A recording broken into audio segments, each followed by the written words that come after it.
Salut toi! Lettre à ceux qui m'aiment. Merci pour vos prières, qu'elles soient sincères ou irréelles. Elles démontrent et démontreront que vous avez un réel souci pour moi.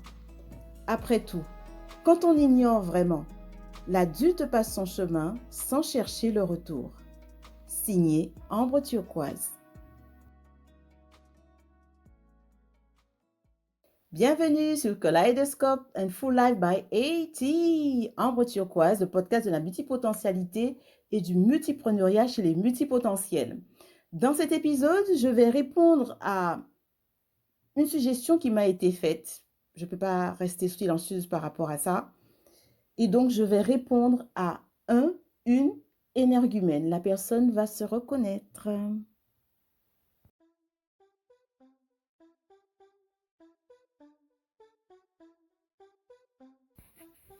Pas plus tard que cette semaine, il m'a été faite une suggestion très audacieuse, j'avoue, parce que je pensais que certaines personnes auraient compris le genre de personne que je suis quant au mode de vie que je mène.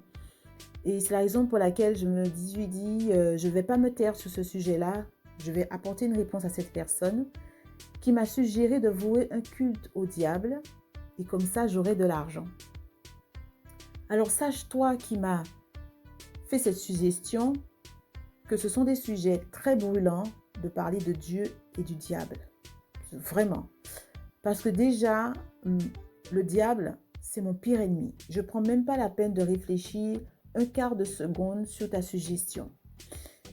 Je ne suis pas dans le jugement de ceux qui pratiquent des choses pour être riches, pour trouver l'amour, rester avec leur partenaire de vie, pour être protégé. Je ne suis pas dans le jugement de ce que vous pratiquez. Je réponds pour moi.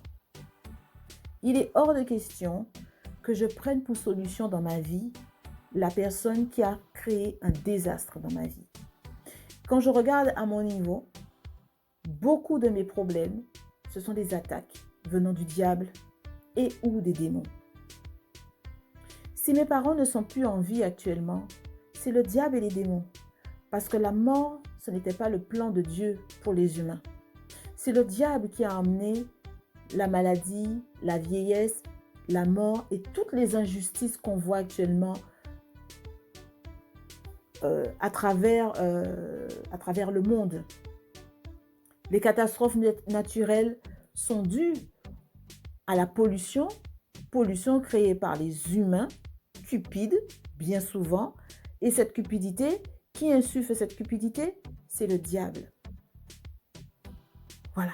Et même si beaucoup de choses mauvaises arrivent parce que des gens font des choix, c'est la vérité, mais au fond, quand on réfléchit bien, quand le mal a été accompli, c'est la volonté de qui est réalisée? Pour faire souffrir, c'est la volonté du diable et non pas celle de Dieu. Mes influenceurs ne sont pas sur les réseaux sociaux. Ils ne sont pas sur YouTube. Je vais vous citer quelques noms de mes influenceurs. Ce sont eux qui sont mes modèles, des exemples et qui ont montré en fait la meilleure façon de vivre. C'est Abraham et Sarah. Ils étaient riches avant de quitter, de déménager, de partir vers un lieu inconnu. Ils ont tout laissé et en chemin encore, ils sont redevenus riches. Cette richesse-là, ça ne venait pas du diable. Leur descendant Jacob, son cheptel a été multiplié face à son beau-père qui est un magouilleur. Ce n'est pas le diable qui l'a béni comme ça. Je parle maintenant de Job. Il était riche et le diable est venu provoquer Dieu pour dire « Oui, s'il est riche, c'est parce que tu le bénis. Attends, je vais le frapper, il va te maudire. » Le diable, son rôle a été quoi? De causer des malheurs à Job. Au final, est-ce qu'il a été perdant? Dieu lui a donné le double de ce qu'il a perdu parce qu'il est resté fidèle à son Dieu. Je passe l'exemple du roi David, je passe l'exemple de son fils Salomon. Je bascule jusqu'à Jésus. Jésus, à un moment, le diable lui a dit, oui, si tu te mets à genoux là et tu m'adores, je te donne tous les royaumes. Jésus n'a pas pris le temps de réfléchir. J'ai la même réaction que lui. Il a dit, écoute, la personne là que je vais adorer là, c'est mon Dieu. Et c'est ce que lui, il devrait faire aussi. Et même plus tard, quand le peuple a vu le genre de personne qu'il était, les miracles qu'il accomplissait, les paroles d'unité qu'il avait, ils ont voulu le faire roi. Il a fui. Est-ce qu'il a été perdant? Moi, je t'encourage à mener l'enquête. Cherche à savoir où est Jésus actuellement. Qu'est-ce qu'il fait? Quel est son job? Est-ce qu'il a été perdant d'avoir dit non pour adorer le diable? Tu comprendras pourquoi pour moi c'est le meilleur des modèles. Satan et moi, les démons et moi, nous sommes des ennemis. Je ne pourrais jamais m'associer à un ennemi pour arranger ma vie, pour m'apporter le bonheur. Je préfère préserver ma relation avec l'artiste qui a créé la boule de feu, qui est le soleil. Parce que jusqu'à présent, il n'y a pas un seul être humain sur Terre qui a réussi à créer quelque chose qui défie la puissance du soleil. Personne. Lui et moi, là, on est potes. Oui, je suis sa pote. En plus d'être mon Dieu, là, je suis sa pote. Et il est mon pote. Je préfère préserver ça, quel que soit le prix que je dois payer. Cette amitié-là, elle n'est plus précieuse que celle du diable, qui a déjà causé trop de malheur dans ma propre vie et dans la vie des autres. Et dans la tienne aussi. Mais tu ne tires pas le son parce que je sais que toi aussi, tu m'attaques. Point.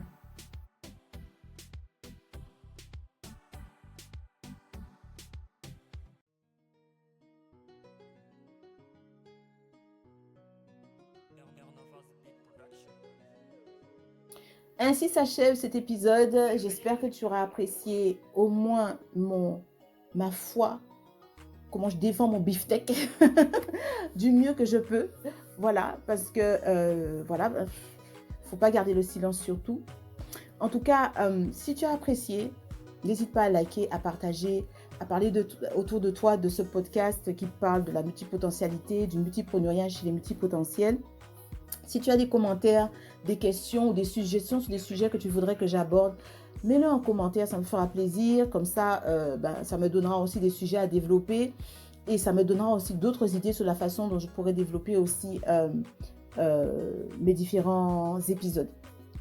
Je te dis à très vite pour la suite.